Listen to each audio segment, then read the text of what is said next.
It was another quiet night at the office. No phone calls, no messages, nothing but junk mail and overdue bills to keep me company. Seems nobody wants to hire a real private dick anymore, a professional like me. A guy who does the detective work nobody else wants to do. A guy who wears hats and walks around in a black and white world. I began contemplating a more profitable line of work, like politics. We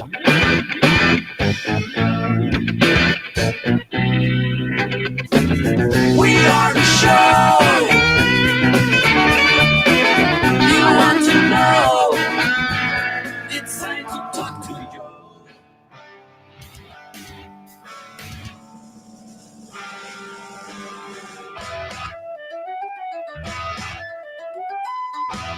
All right, folks. Yes. Guess what? It is St. Patrick's Day. Good afternoon. Welcome to the Monday edition of the Joe Mangiacotti Show, which happens to be St. Patrick's Day. So a very happy St. Patrick's Day to all of you out there, whether you're Irish by birth or marriage or just Irish by association. Today, welcome to the Joe Mangiacotti Show. Common sense conversation for the common sense citizen.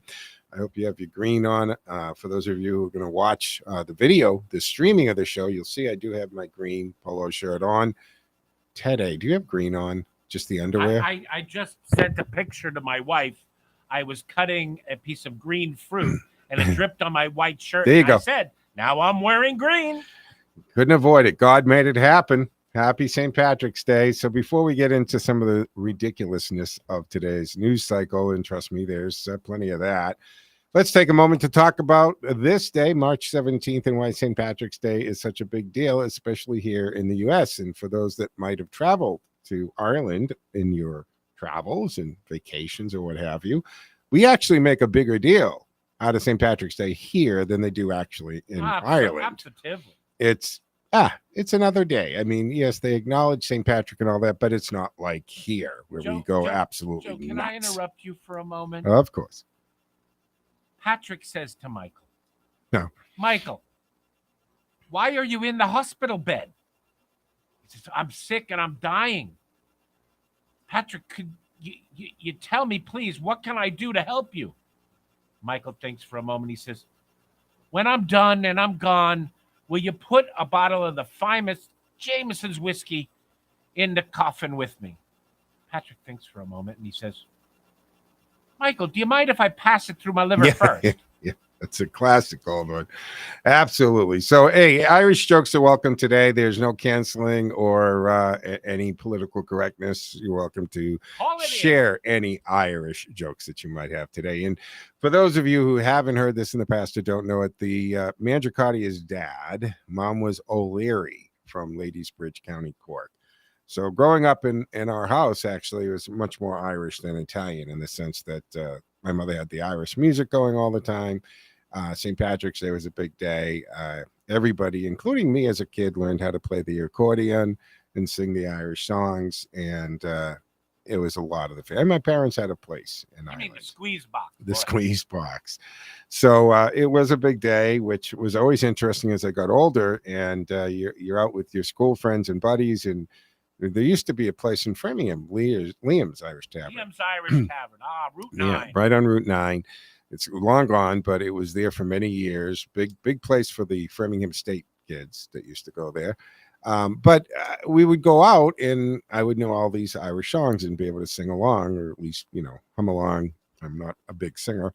And people look, and Mangiacotti, how do you know all these Irish songs? Because that's all that was playing in my mother's house growing up. It was just crazy.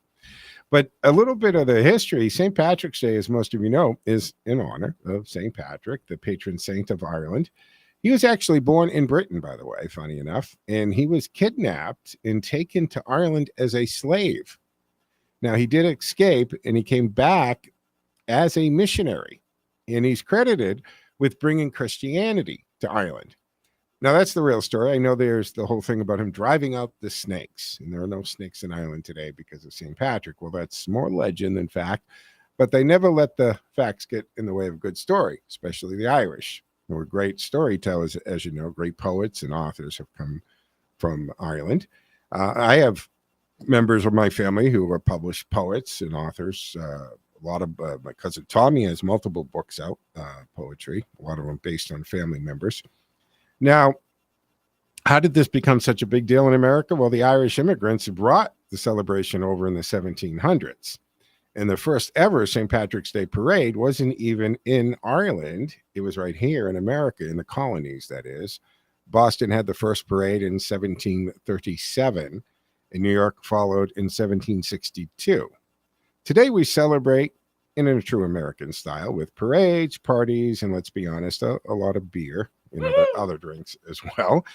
And of course, there was such a migration of Irish people, Ireland moving to the Boston area. I mean, more people claim Irish descension in this area than live in Ireland today.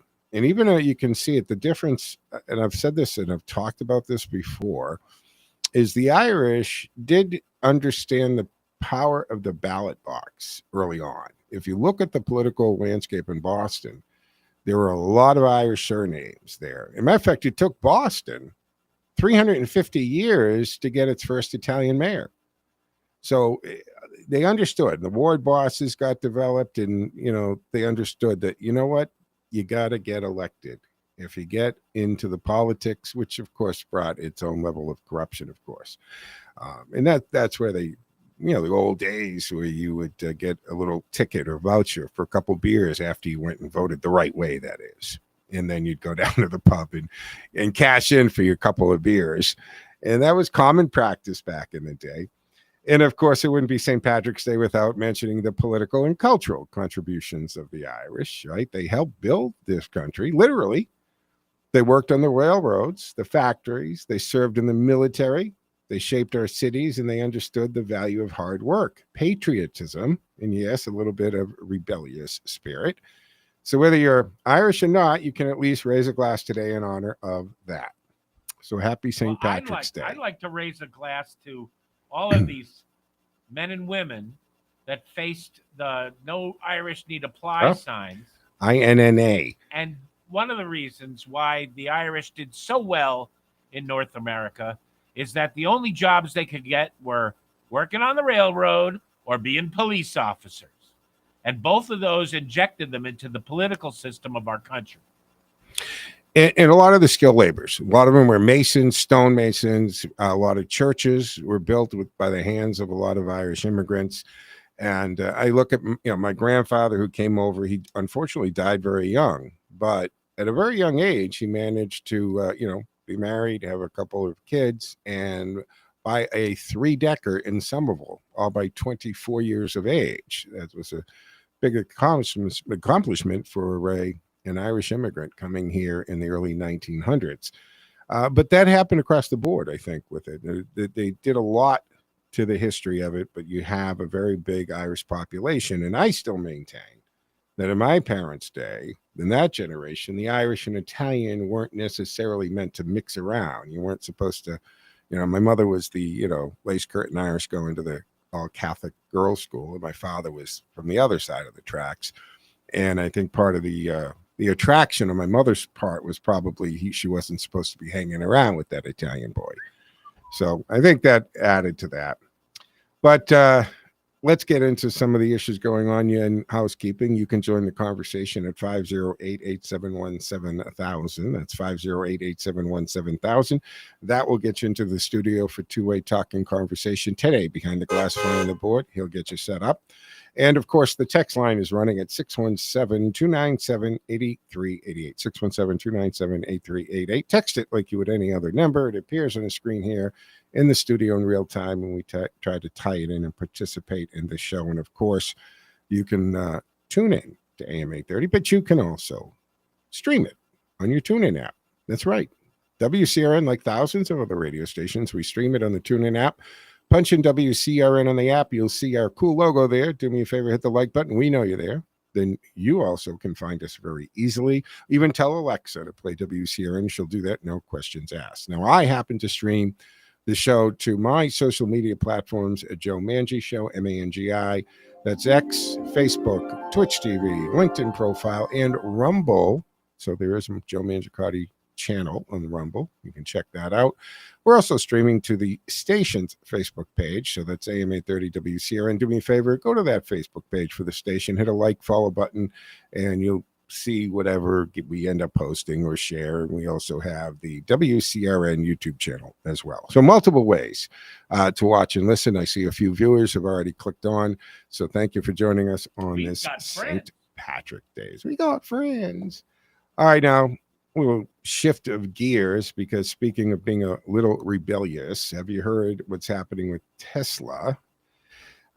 So Senator Mark Kelly, Democrat from Arizona, he decided to dump the Tesla. Why? Because he doesn't like Elon Musk's politics. That's right, folks. Kelly says he feels like driving a Tesla is like rolling around in a billboard for a man dismantling our government and hurting people. Now, unfortunately, because Mark Kelly is a former astronaut, and I got curious, so I actually called a friend of mine who's associated with the Space Force and NASA and asked about him. He's not as well liked among the astronauts as you might think, but here he is with this stupidity. I don't understand this, folks. People getting rid of the Tesla. They already bought it. Elon's got your money, by the way.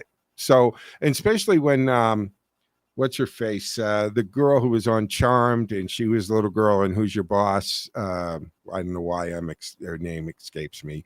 But she played Phoebe on Charmed, and she was Tony Danza's daughter on Who's the Boss. You know who I'm talking about. Must be a forgettable. But she, personality. she did this big thing about getting rid of her Tesla, and because she doesn't like Elon's politics. Now, he was the darling of the left at one time, right? But get this, because Elon is a racist and fascist and Nazi like Trump, and what does she get? She gets rid of the Tesla and she gets a Volkswagen. So obviously she has no idea of the history of Nazis and how Volkswagen played its role in Nazi Germany. We but have pretty ways of funny. making you I mean, drive. just really, girl.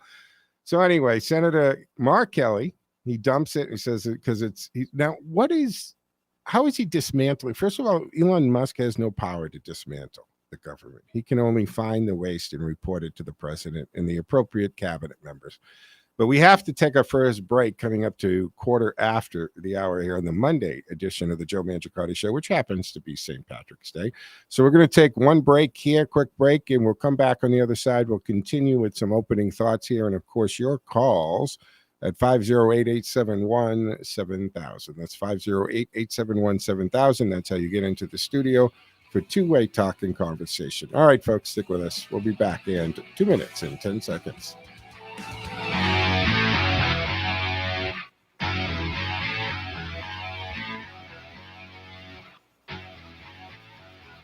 Looking for guidance as you face a future on Social Security? It's hard to figure out on your own, but MedicareAdvisors.com is a completely independent insurance agency specializing in Medicare insurance planning. We work with the top insurance companies so we can offer our clients the best coverage for them. We design plans with a focus on low costs, which we combine with personalized insurance advice aimed at helping our clients make better informed decisions. Russ Swallow is a certified senior advisor and a licensed insurance advisor. He's been helping clients with their health insurance needs since 1970. And after a failed attempt at retirement, he created the Medicare Advisors in 2014. Russ concluded that since Medicare is health insurance, he might as well put his almost 50 years of health insurance experience to good use, as 75,000 people reach age 65 in Massachusetts every year, and they can use some help. Call Russ today at 508-831-0805. Put his years of personal experience to work for you as you try to unravel the complexities of Social Security.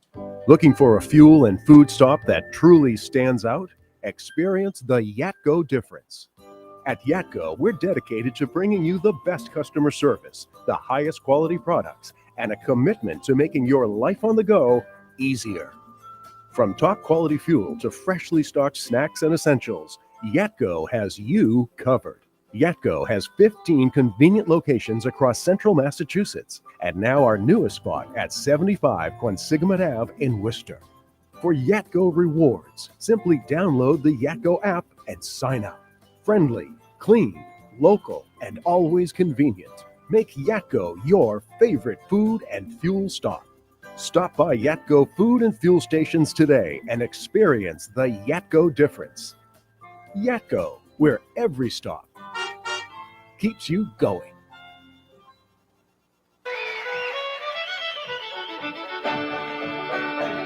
As I was going over the far famed Kerry Mountains, I met with Captain Farrell and his money he was counting. I first produced my pistol and I then produced my rapier, saying stand and deliver, for you are a bold deceiver, mushering da-ba-doo-da-ba-da. Make me feel like my aunt's soda bread used to be on the dining room table.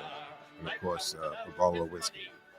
I finished my thought here, and again, you can join the conversation at 508-871-7000, 508-871-7000, and the text line 617-297-8388. Senator Mark Kelly, Democrat, Arizona, rolling around in a billboard, right, for dismantling our government and hurting people. All right, so he's a little clueless on that, because I wish somebody would do that mythical, that you just, the follow-up question, Senator, exactly how is he dismantling the government? Could you explain that? Because that seems to only be in your mind. And how is he exactly hurting people? You're talking about the people who were getting condoms in the Middle East, or the LGBTQ puppet shows in Guatemala? Or what is it? How are we hurting American citizens? I mean, really, it's a car, not a political statement. It's not a bumper sticker. It's a machine that gets you from point A to point B. But no, because Elon Musk supports free speech, and oh my goodness, President Donald Trump. How could he? Kelly and a bunch of other liberal celebrities have decided that Tesla is now evil. It was saving the planet before, but now that the man who invented it and perfected it, sold these and actually created a successful car company in the 21st century, no. Now he's evil because they don't like his politics. But he's not alone, right? You got Jason Bateman. Yeah, that guy, the Hollywood guy. He got rid of his Tesla too because he said it was felt like, driving around with a Trump sticker. Sheryl Crow, if you remember who she is. She made a whole production out of selling her Tesla and donated the money to NPR just to prove a point. And venture capitalist Joanne Wilson, she and her husband dumped theirs too because they're mad about Musk's influence. Now that's where I think a lot of other billionaires are a little jealous of maybe Musk's association with the Oval right now. I mean, Zuckerberg, he went to Mar-a-Lago, didn't he, to bend the knee? So this peak ridiculousness, folks, these are the same people who championed Tesla just a few years ago because it was the electric car, the ultimate symbol of going green, saving the planet, cutting emissions. But now because the guy who runs the company doesn't fall in line with their liberal agenda, suddenly the car is the enemy and you can't be seen driving one. Joe, the part of the irony of this is one of these jamokes, after giving away their Tesla, went out and bought a Suburban. Yes, that's Kelly. Okay. So Kelly got rid of the Tesla because he made this comment about, because I was an astronaut and I saw the delicate atmosphere, and he couldn't find the word atmosphere, by the way. He drew a blank on it. And like it's a contact lens in the eyeball of the world or some stupid thing like that. And what does he do? He goes out and he gets an SUV, but not just any. He gets a Chevy Tahoe. And I've had Tahoes. They're big vehicles. And they eat a lot of gas, and there's no electricity offset it. I mean, well, they do better than that, but it is a big ass truck, and it does take a lot of gas. And they have huge wheels, huge motors, and it's a dog and pony show. And he's not even very good at this, because if that's your point, you don't go get one of the biggest gas guzzling monster type trucks out there, you jamoke. So meanwhile, right, Donald Trump, he went out and bought 2 Teslas, a Model S and a Cybertruck. Now, Trump can't drive. As you know, presidents aren't allowed to drive. He's not allowed to drive. He can drive. He can drive, and he loves to drive. But he, of course, he's been chauffeured around as a businessman in New York for decades, and that's because he can. And have you tried to get around in New York if you have to park a car? It's ridiculous. So, presidents aren't allowed to drive themselves anywhere. So he bought an S and a Model S and a Cybertruck. You got to love this. And the man sees a mob trying to tear down a company over politics. And instead of joining the protest, he doubles down He puts his money where his mouth is, and guess what happened? Tesla stock, which had been dropping, shot back up a little bit after Trump announced his support. And that made, well, a lot of friends and happy about that. And that is real influence when you see that happen. But the fact that the Tesla stock has gone down over this, it's juvenile, really. And this whole thing raises a bigger question. And what point did everything become political? It didn't used to be like this. You didn't pick your friends 100% on their voting record, and you never know who's who in a conversation. So when did we just stop buying products because they were good products, because they worked and they lasted? Personality politics. Yeah, that did that. and we used to buy because they had value to the product, right? And are we really at a point where we can't drink a certain coffee or wear certain shoes, drive certain cars because we might offend someone? This is lunacy, folks. I mean, some people in the media get it. You know, you have some artists, Reba McEntire, Dolly Parton, people who say, hey, I'm not going to comment. Both people on the left and right come to see my shows. They buy my records or CDs or download my music. And I'm not going to offend half my fan base. So I'm just going to keep my mouth quiet. And that's the way I think a lot of people. Who's the actor in that show? Reacher. Reacher, good show. Then he comes out, I don't remember his real name. Somebody knows, 508-871-7000. And he says the stupid left talking points. And now I can't even watch the show like I used to watch it because I know this guy's. And Arnold Schwarzenegger lost me too when during COVID he came up in the lockdowns and said, F your freedoms to us in that accent. Probably not the best look that you could have there, Arnie. Go sleep with another nanny. So you want a Tesla? Buy one. It's a damn good car. You don't want one? Fine. But make the decision because of the car itself, not because some virtue signaling senator told you to. All right. Well, we're getting started here in the Joe Mangiacotti Show. We got a packed show here ahead of us, and I want to hear from you. Would you ever sell a car or anything just because the CEO has a different political view than you do? 508-871-7000 to join the conversation. Let's go to, we lost Mark. Mark was on there. Okay, Mark, call back if you want. 508-871-7000 to join the conversation, folks. And, of course, the text line 617-297-8388. And don't forget to grab yourself a Guinness today. Wear some green and appreciate this great country we live in, even if all of this nonsense, and it's still the best place on earth to live, folks. It really is. Meet you at the bar, boyo. Yeah, meet me at the bar. Of course, we've got this fact that, speaking of all this, right? And here is, and this was actually really jumping out at me today because you got Kelly out there, former astronaut. I think he went into space 3 times. I'm not sure if that's it. But he is, right? An astronaut, former astronaut, turned senator. And here's this thing where he's calling, and if you saw the clip today, he actually called Elon an a-hole. Why? The guy, you never meet your heroes, right? I mean, anyone who's an astronaut, I'm still that kid in me. Oh, an astronaut. And then he has to talk. He has to speak. And you lose respect for him. So he's calling Elon an a-hole. Well, SpaceX, Elon is saving some astronauts left in space, right? SpaceX Crew 10 mission has successfully docked with the International Space Station early yesterday morning, marking a critical step in finally bringing home 2 NASA astronauts who have been stranded in orbit for nearly 9 months. Now, you think Senator Kelly would thank SpaceX if he can't bring himself to thank Elon, at least acknowledge that this private company has stepped in to save his former colleague stuck in space. Yeah, who's the a-hole now? Exactly. The docking, it took place at 12:05 our time, followed Crew 10's launch from Florida. Friday, they took off. The moment was captured on live video feed shared on X, showing the capsule approaching the ISS with Earth's atmosphere in the background, that really fragile, thin one Kelly was talking about, showing the capsule approaching. The new crew, of course, they were very warmly welcomed by the space station occupants, including American astronaut Butch Wilmore and Cynthia Williams. Now, they've been stuck aboard the station since June due to technical failures of the Boeing Starliner spacecraft. Now, what was interesting, did you guys remember? Because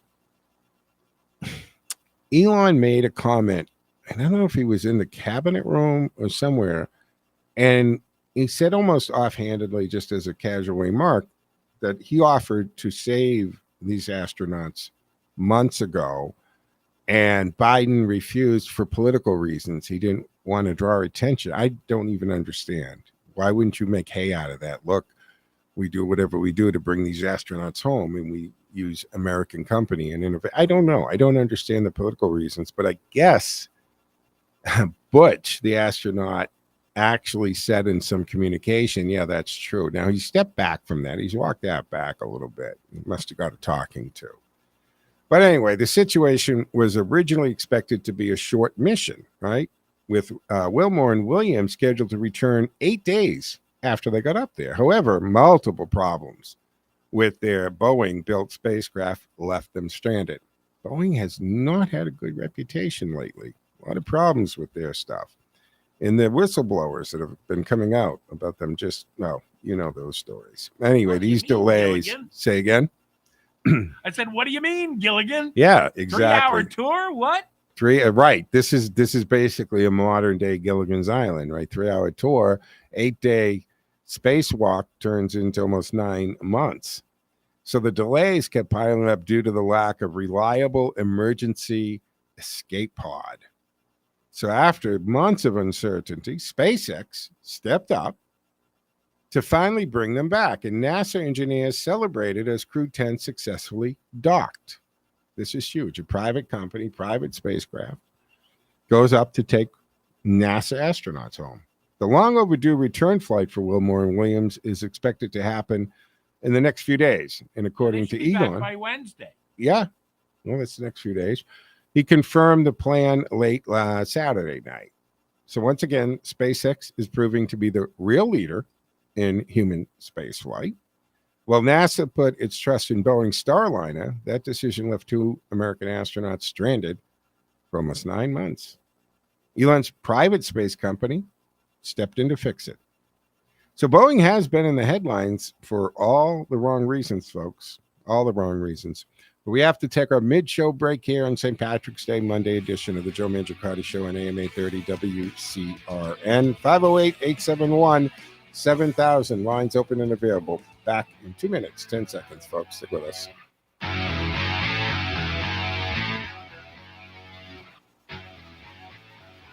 Time now for the forecast from the Boston Independence Group Weather Center. Call Jerry Doherty today at 877-772-1776. Retirement is within reach. I'm meteorologist Sherry Spear, and here's the latest Boston 25 weather on Radio 830 WCRN. It's going to be mild today. We've got highs in the 50s. Temperatures really all day in the 50s, but we've also got rain around throughout the day. It's going to be a bit murky out there, soggy as well. Morning, noon, and night, you need to have that umbrella around. Conditions will finally dry out from west to east tonight, and tomorrow we will have partly sunny skies back in the picture. I'm meteorologist Sherry Spear, and you can hear Boston 25 live for the morning drive weekdays on AM 830 WCRN. More live and local radio is next. Stay tuned to Radio Central 830 WCRN. Here we go again. Looking for guidance as you face a future on Social Security? It's hard to figure out on your own. MedicareAdvisors.com is a completely independent insurance agency specializing in Medicare insurance planning. We work with the top insurance companies so we can offer our clients the best coverage for them. We design plans with a focus on low costs, which we combine with personalized insurance advice aimed at helping our clients make better informed decisions. Russ Swallow is a certified senior advisor and a licensed insurance advisor. He's been helping clients with their health insurance needs since 1970. And after a failed attempt at retirement, he created the Medicare Advisors in 2014. Russ concluded that since Medicare is health insurance, he might as well put his almost 50 years of health insurance experience to good use, as 75,000 people reach age 65 in Massachusetts every year, and they can use some help. Call Russ today at 508-831-0805. Put his years of personal experience to work for you as you try to unravel the complexities of Social Security.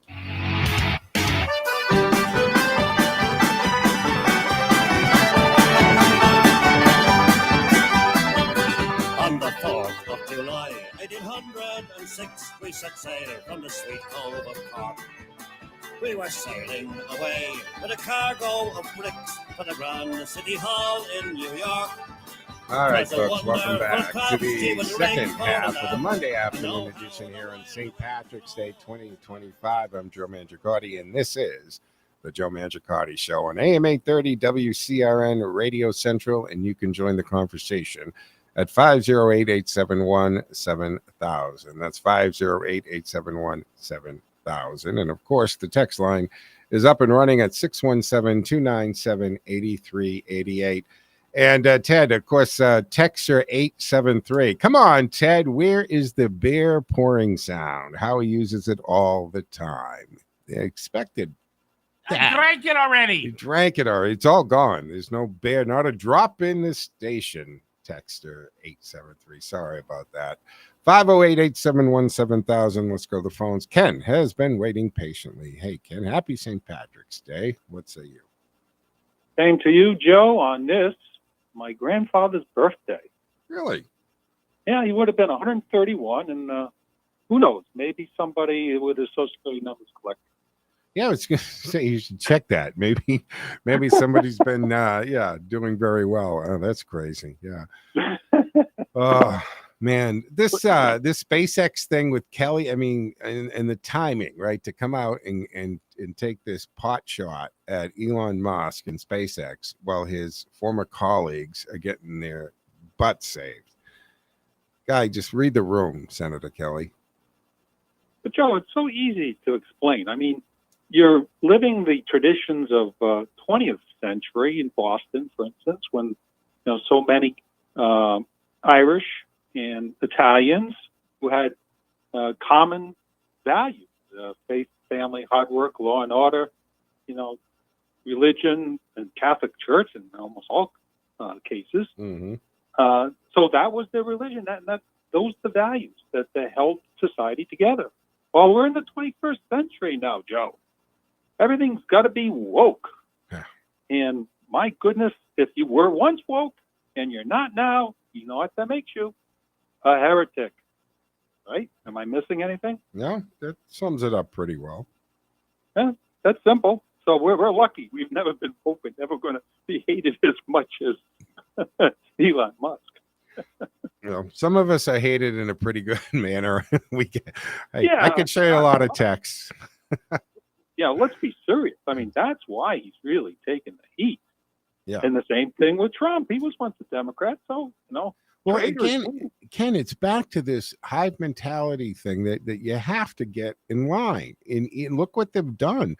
The people within their own party who think a little bit outside the box or a little creative, whether it's RFK Jr., Tulsi Gabbard, they're out. And now you got Gavin Newsom trying to do this new reinvented podcast. He already had a podcast, right? Now he started this reversion of it. And they're sitting around going, well, geez, we really got our butts kicked with podcasts and alternative media. Maybe we need that. We need our own Joe Rogan. You had Joe Rogan. Joe Rogan leaned left, right? Until he started. He was a big Bernie fan. Exactly. He was a big Bernie bro, right? and then when he discovered that they screwed Bernie, right? Because they fixed the primary for Hillary. They gave her the questions, right? They squeezed him out. He started to question what he's been being told. And that led him to ask more questions. And then he asked more questions. And then, no, non gratis now. You're asking too many questions and you're not sticking to the script, Joe. So they got rid of him like they did a lot of other Democrats. And they've got it. What are they going to do to fix this, Ken? Do they have to burn it down and start the Democratic Party over? Do they rebrand? I mean, there's no law that says we got to have a party called the Democratic Party, right? We had other parties. We had the Whigs. We had the Republicans, right? That wasn't always there. That was created in the 1800s. So maybe it's time for that shakeup. Are they going to be able to? Because now the surveys are saying AOC is the leader of the party. Good. Put her out there. Let her be your Good luck leader. with that. Yeah. Love It's it. a very small party, if that's the case. But you have to look at this in the whole arc of history. We had 500 years when individual freedoms and thoughts were promoted, and that's what people wanted. Prior to that, people lived under tyranny. Dark Ages. You know, it's like literally, you don't do what the king wants, off your head. And the king owned everything, right? So all the game, you couldn't hunt without permission from the king. It was all the wild boar and deer and everything belonged to the king.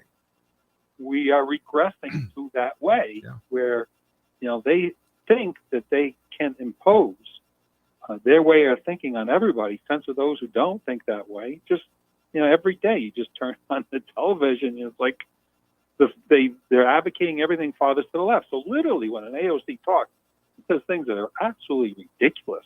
Do they come back and say, what you just said is ridiculous? No, they don't. They just nod their head. I go back to this.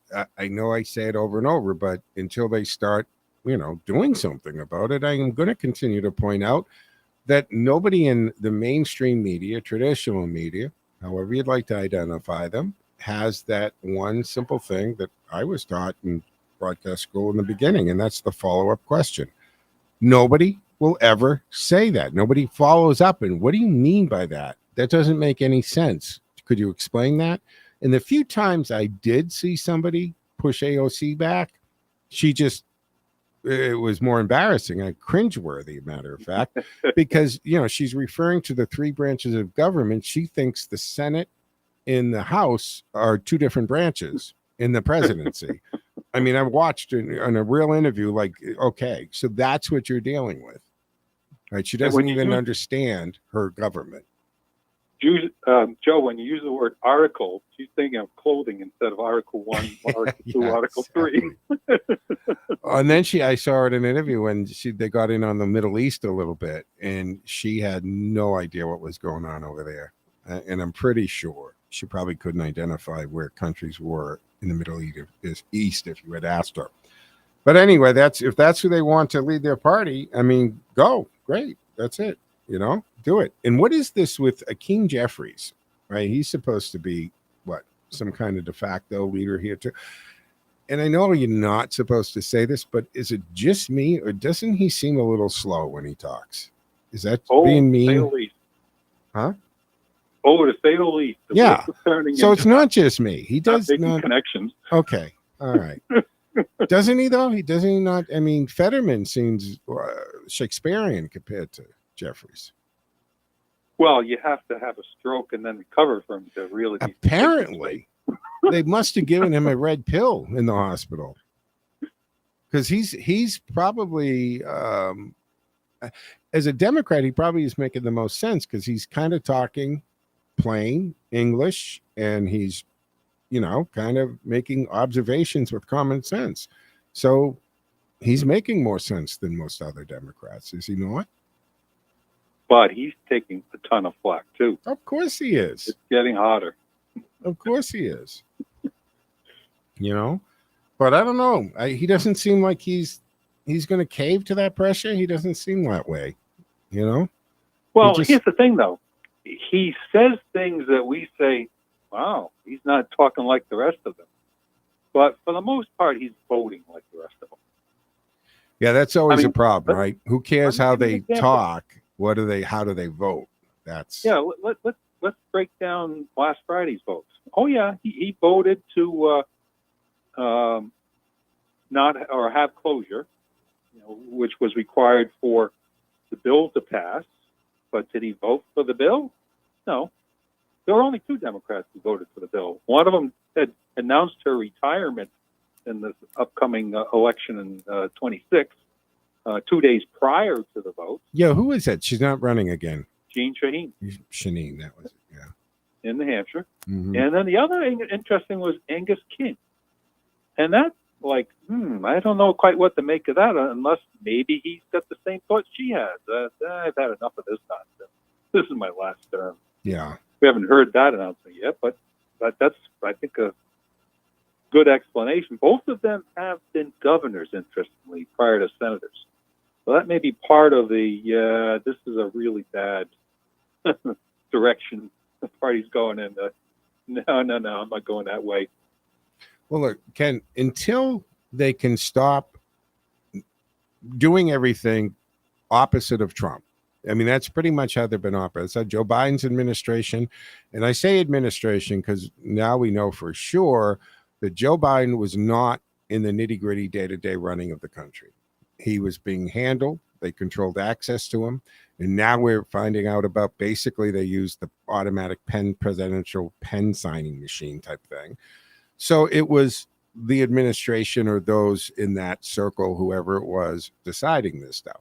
And they basically did the opposite of what Trump either did or put in place, like reversing the executive orders, or did anything. If Trump supported something, they had to take the other position, no matter how much it went against common sense or the good of the country. But I think what that has pointed out or illustrated or shown to the average person out there, without a doubt, is that they're putting their politics and their hatred for Trump ahead of the good of the country. And just because you don't like the guy or you don't like his tweets or how he speaks doesn't mean that his policies are bad. It doesn't mean the things he wants to do, like secure the nation, secure the border, get the economy on track, get the cost of energy down, start drilling and producing energy, all the things that the Trump administration and the Trump policies do, including the extension permanently of the Trump tax cuts.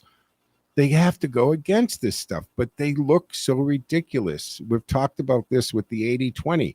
Trump has sought out and taken that 80% position in most issues, leaving them to knee-jerk reaction to that 20%, and they can't do it, being on the 20% of every argument, Ken. Final thoughts before we hit the clock?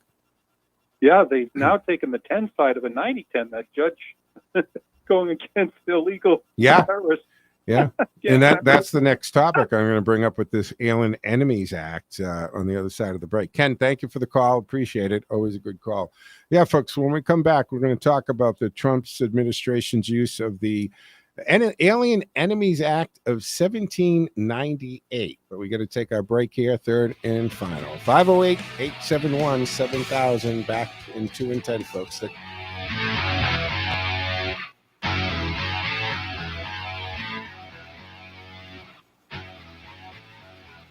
Looking for guidance as you face a future on Social Security? It's hard to figure out on your own, but MedicareAdvisors.com is a completely independent insurance agency specializing in Medicare insurance planning. We work with the top insurance companies so we can offer our clients the best coverage for them. We design plans with a focus on low costs, which we combine with personalized insurance advice aimed at helping our clients make better informed decisions. Russ Swallow is a certified senior advisor and a licensed insurance advisor. He's been helping clients with their health insurance needs since 1970. And after a failed attempt at retirement, he created the Medicare Advisors in 2014. Russ concluded that since Medicare is health insurance, he might as well put his almost 50 years of health insurance experience to good use, as 75,000 people reach age 65 in Massachusetts every year, and they can use some help. Call Russ today at 508-831-0805. Put his years of personal experience to work for you as you try to unravel the complexities of Social Security. This is Jerry Doherty, host of Making Money Last, right here on WCRN. Like all business owners, I'm interested in why people choose to work with Boston Independence Group. So I asked my clients. The most common response: Jerry does not try to be all things to all people. Boston Independence Group is specialized, focused solely on retirement planning. My customers enjoy the difference. We do one thing, and we do it exceptionally well. Help other people live better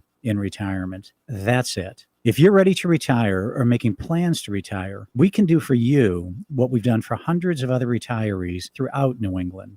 Live better in retirement. Just give me a call. I'll show you how. My toll-free number is 877-772 1776. Again, that number is 877-772-1776. And you can visit us on the web at bostonindependencegroup.com. bostonindependencegroup.com. The barrel then being heavier, it started down once more and landed right across me as I lay upon the floor.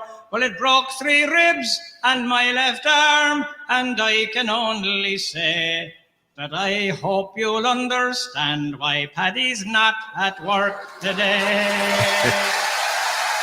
All right, folks, welcome back to the fourth and final segment here on the Monday afternoon edition of the Joe Mangiacotti Show, St. Patrick's Day. Now, did y'all go out over the weekend? I'm sure, Kennedy's and Marlboro and stuff, they were hopping on Saturday night, or are you actually going out tonight on a Monday? I'm sure a lot of people are going out, especially if you're in Boston. But I think a lot of people decided to start celebrating Friday or Saturday. What say you on that?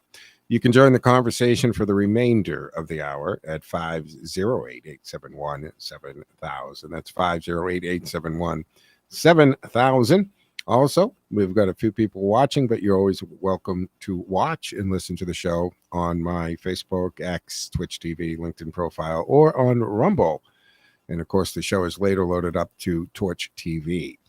508-871-7000. So Trump's administration, he's used this Alien Enemies Act to deport Trinidad members. And it's taken an historic and controversial step in its immigration enforcement efforts by invoking this. And again, Alien Enemies Act of 1798. Now, this is a law rarely used in American history to deport hundreds of members of the violent Venezuelan criminal organization, Trinidad. Now, despite last-minute judicial attempts to halt the deportations, which you have to ask why, the administration successfully removed 238 individuals to El Salvador, and their president confirmed their arrival in a maximum security facility. Now, this is another example of the left seems to want to pay attention to laws that they like, that help them get whatever their agenda is forward. But when the law stops them from, well, being them, they don't like the laws. And I'm listening to people on the left on these shows coming out and saying, not a lot of times has this been used, or it's so old. Let me just explain something to you, you jamoke. A law is a law is a law. It doesn't matter how old the law is. It doesn't matter how often you use it or you enforce it, because we have a lot of laws that are on the books that seem to get ignored. Doesn't lessen the fact that the law is there. And just because this law may not have been pointed to every day of every year for the last 200 plus years, it's almost as old as the country, doesn't mean it's any less of a law, or it doesn't, in time, it doesn't lose its potency. It doesn't become weaker as a century goes by, folks. If anything, it becomes more significant. Because it's been there so long. It's a long, you know that term we use, right? It's settled law. And this is extremely settled law. And the decision sparked immediate outrage from the left wing activists in organizations like the ACLU, who argued that the law was improperly applied to a criminal syndicate rather than recognize enemy state. See, Trump defended his decision, declaring that Trinidad operates as a hybrid criminal state, and that poses an active threat to American security. Secretary of State Marco Rubio, who, by the way, as a side note, I'm impressed with. I never disliked Marco Rubio.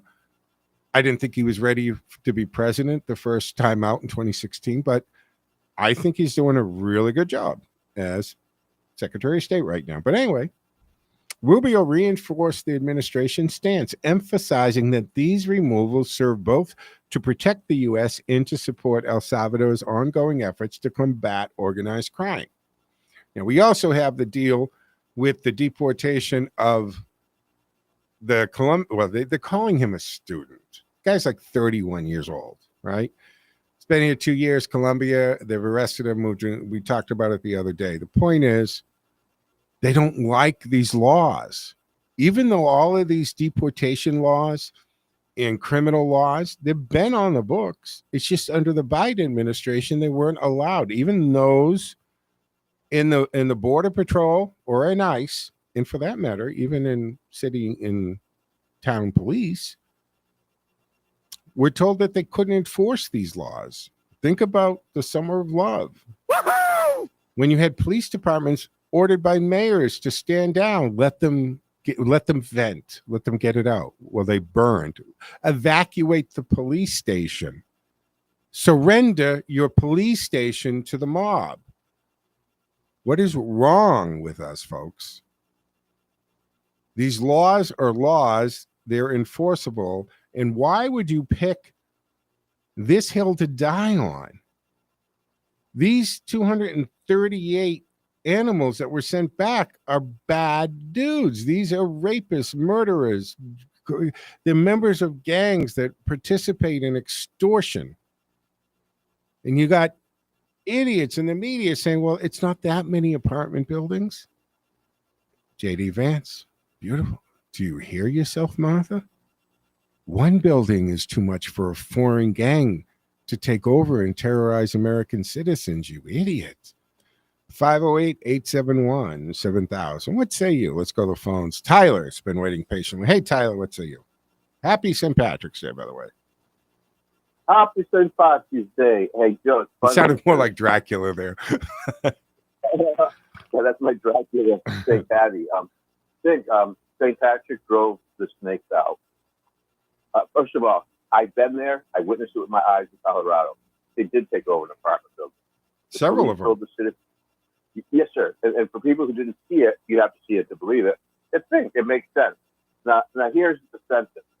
El Salvador put them in a maximum security prison after shaving their heads for life, while the imbeciles and animals that want to go against what's good and righteous said, no, bring them back. We want them here. Can you get any? This is the new level of new crazy. Level of new crazy. Interesting, right? Absolutely. Joe, yeah. I want my Hey, Tyler, just are you on a speakerphone? Because I'm getting a hollow a little bit. No? Okay. You're on a headset? Yeah, someone's messing with our signal constantly. Is that better if I talk quietly? Yeah, that sounds better, actually. Yeah, Joe, thanks. These are maniacs and rapists and murderers, and these imbeciles are saying bring them back. I mean, can you get any more mental? Yeah, why is it that you pick this, right, when there are so many other things that you could use whatever political capital you can muster that you have left? Why would you go to bat for this particular 238 POSs? Well, they're jinn metahumans. They're devils. They're possessed by demons of greed, malevolence. They're malicious, and they're insolent. Like you said, it's just to go against Trump. And it's worth repeating that. I actually witnessed this when my Uncle Ted married the second wife. They did call the president a stuffed mannequin. They were robo-signing for President Biden. And when President Trump said he's not sure if President Biden was aware of what was really going on, he didn't mean he was filing out there. He meant when we were talking, he didn't have a grasp of the actual essence or core of a lot of subjects because he wasn't even informed about it. They were running the president. That's what these idiots do. Wow.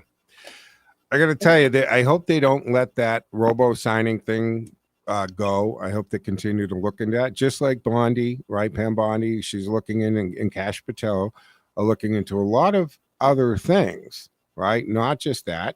Now there's also a question, Tyler. I don't know if you've caught this because it's kind of breaking. It's kind of a news story, is how valid some of these pardons were, especially the ones done in the 11th hour, done on the 19th. Because they're looking at pardons signed when Biden wasn't even in the White House, physically there, and the sheer number. So there's no way Joe Biden never mind read all of these pardons. He didn't even get a brief. He didn't have an aide go through and say, okay, Mr. President, this pardon's for so-and-so. This is why the petition has asked for it. They just did political favors, and probably some of those pardons were just to piss people off. Not to mention, God knows how much money got exchanged or campaigns donated to. You know how that goes. Yep. And why did Stacey Abrams get $2 billion? Remember they? Has got to be okay. She forms this nonprofit thing. They take out $100 in last year, $100, which would have been the $100 she used to open the account, right? Then they get 20. Is it 2 or 20? I thought it was 20 million, or $2 billion, 2 billion, almost 3 billion actually, to operate. And she can't really explain what the purpose is. That's criminal. I don't think an organization should get $2 billion plus of taxpayer money within a year of being in existence. There's got to be some seasoning to these organizations. Tyler, against the clock, final thought before I have to let you go. It's time we turn away from the failed policies of the past and shine a light on the dreams of the future, because the darkness that is being revealed is both obvious, overwhelming, and prevalent. This is not of the people. This is of pinhead plastic worms and push-button fools. We have to move forward, keep Trump, and keep this idea in shape. We can't afford to go back to the past ways. It's really sad. Absolutely. Tyler, thank you so much for the call. Always appreciate it. All right, folks, we're coming up against the clock, but just on this, a law is a law. The Alien Enemy Act of 1798, it's still a valid law, whether it's been used once or 100 times. Laws are meant to be enforced, not ignored for political convenience, like the left likes to do. Trump's bold action by invoking this wartime law, the administration is taking an aggressive stance against foreign criminal organizations operating within our borders. Judicial overreach and selective enforcement. This Judge James Boasberg attempted to block the deportations, but his order was not fully enforced, raising questions about activist judges interfering with executive authority. And it was in international water. That's we don't have time for that discussion, but it's kind of funny. The hypocrisy of the left, right? The same activists and politicians who advocate for open borders and defend criminal illegals are now suddenly concerned about legal processes when it comes to removing violent offenders. And real quickly, real national security versus political games here, folks. This isn't about race or immigration status. It's about public safety. Trendiaragua is violent, transnational gang responsible for murder, extortion, and drug trafficking. All right, happy St. Patrick's Day, folks. This is going to do it for me on the Monday edition of the Joe Mangiacotti Show. Back tomorrow afternoon at 1 o'clock. Same bat channel, same bat time. Joe out.